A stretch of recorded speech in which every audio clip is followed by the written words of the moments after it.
So far in this course, we have covered so many great concepts. But let me ask you a question over here. What will happen if an interface is implementing multiple classes and I want to use all of them in this dependency injection? What will happen in that case? Let's see in this video. Okay, so let's just remove these two lines that we did in the previous video. We don't need them because this concept is applicable on all three ways of registering this dependency injection. You can use the default method that we always prefer. You can also use this service descriptor concept. You can also use this add method.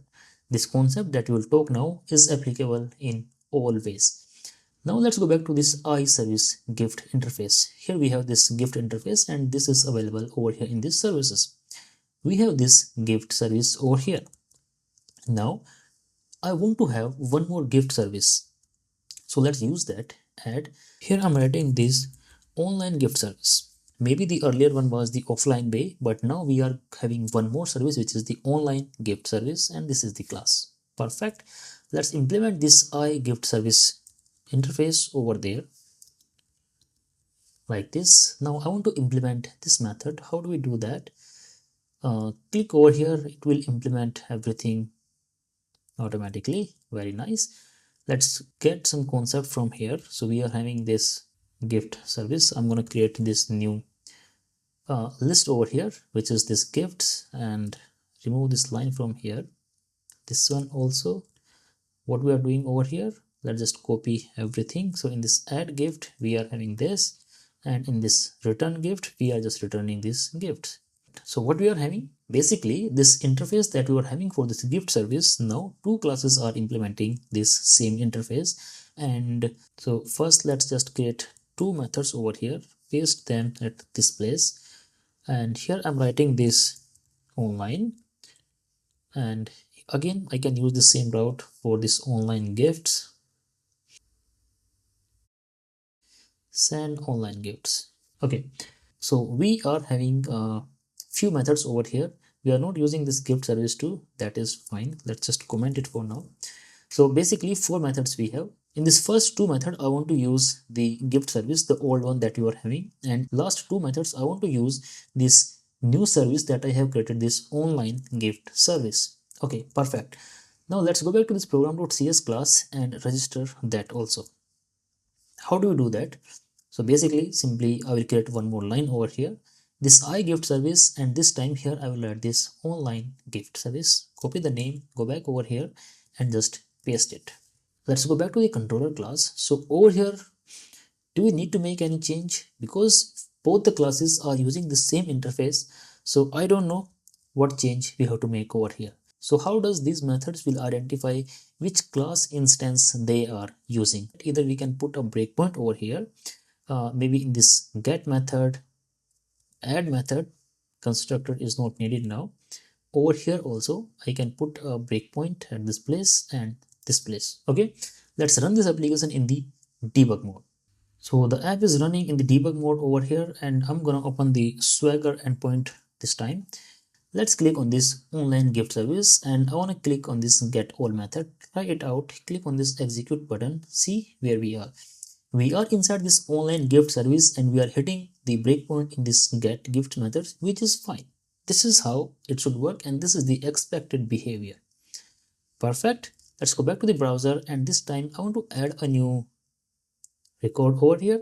Click on this one. You can set any data. Let's do like this, string 1. Fine. Click on this execute button. You can notice, so we are still in this online gift service and we are hitting this add gift method. Don't worry about this. This will throw the exception because we have to initialize this collection, which is fine. But the concept is that we are hitting this online gift service. I can fix that also. And using the collection expression, I can just initialize them. Very well. Run this application again. Let's see what is the change in these first two endpoints. If I try to click on this send gift, click on this try it out and maybe send some data over here. Click on this execute button, see what is happening over here. Still we are getting this online gift service instance. This is a problem. because the three methods are calling this online gift service. But my plan was that I want to use the old gift service over here. Let's try this first method also. Try it out, execute. Still we are hitting this online gift service. Click on this continue button and that's it. So what is happening over here? In all four cases, we never hit the old gift service. Always we are hitting the online gift service. Let's make a small change over here and see the behavior again. I'm going in this program.cs class and this time I want to write this line before the previous one. Okay, like this. Run this application again in the debug mode and this time see what is the functionality. I'm going to refresh this page and let's send a new gift. Try it out. Click on this execute button. See the magic. Now we are hitting this gift service. We are adding the gift over here. Click on this continue button. The gift was added. If I try to get the gift, click over here, execute. This is again the magic. We are still hitting this gift service and we are hitting the breakpoint over here. Now let's see our last two endpoints. I want to get the gifts over here. Try it out, execute button. Now it's a problem. We are still hitting that gift service. I wanted to hit this online gift service over here, but it is not working. Okay, I hope you are getting what problem we are facing now. So let's talk about the concept. I'm going to stop this application and go back to this program.cs where we are registering this. As per the dependency injection concept, if you are registering your dependencies like this, where you have only one type, that type is being implemented by multiple instances or multiple classes, then the second one or the last one will always override the previous implementations.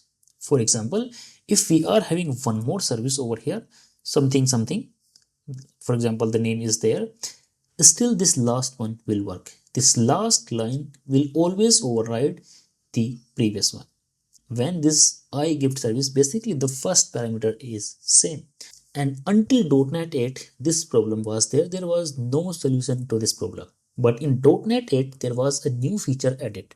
That feature was keyed dependency injection. In the next video, we will see how can we solve this problem by using the keyed dependency injection.